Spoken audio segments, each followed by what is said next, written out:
The vote count from the Electoral College is typically an overlooked procedural step in this presidential politics, but not this year. No, it's not. Two members of Utah's congressional delegation plan to join a number of Republicans in challenging the certification. So, how does Utah's new governor view the growing divide in his political party? I sat down with him this morning on his first full day in office to ask.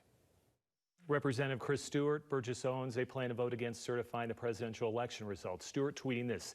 He believes that there are critical questions that need to be answered concerning our presidential election: voting irregularities, ballot integrity, the implementation of state election laws.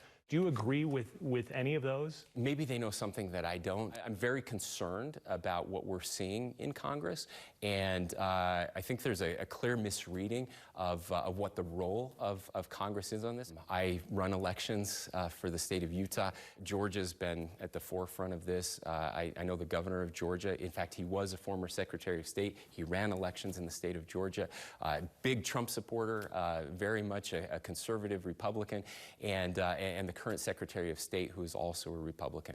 And they have done everything by the book. Every state has certified their election. If you're a conservative and you believe in local control and you believe in states' rights, then you have to believe in those things, even if you disagree with the outcome.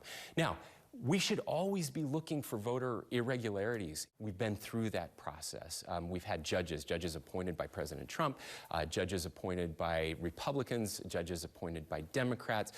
They've looked at every issue. There has not been evidence of broad corruption of any type of election fraud that would actually change the results of the election. And so we have to accept the will of the people at some point. That's a very conservative thing to do. When we look at the country as a whole, and even here in Utah, there seems to be somewhat of a split in the Republican Party. It is fractured to a degree. First off, would you agree with that? And secondly, if that's the case, what's to be done?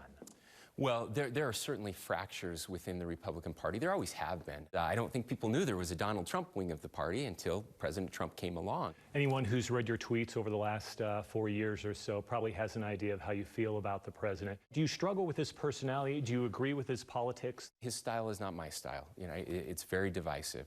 It's been effective. He's accomplished some things. He's accomplished many things that I agree with.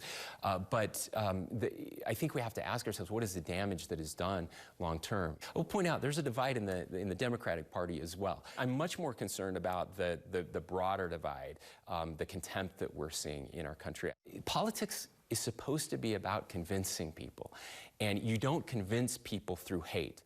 And so if we really want to win future elections at a national level, instead of tearing people down, we should be trying to convince them that what we're doing is good for America, that it's good for the people here. Again, that's the conservatism that I grew up in. That's the Republican Party that I believe in. And that's the Republican Party that I'm going to continue to fight for.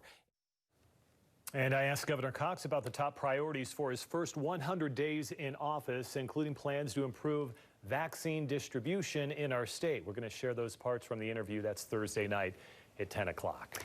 That'll be interesting because he acknowledged it has not gone as quickly or smoothly as he wanted. Yeah, I was surprised. And we've talked about the discrepancies over the last couple of days on how many vaccines have been shipped here and how few have been given to people. Yeah, and so anyway, he's going to talk about that and how they plan to fix it. All right. Look forward to that. Yep. Thanks.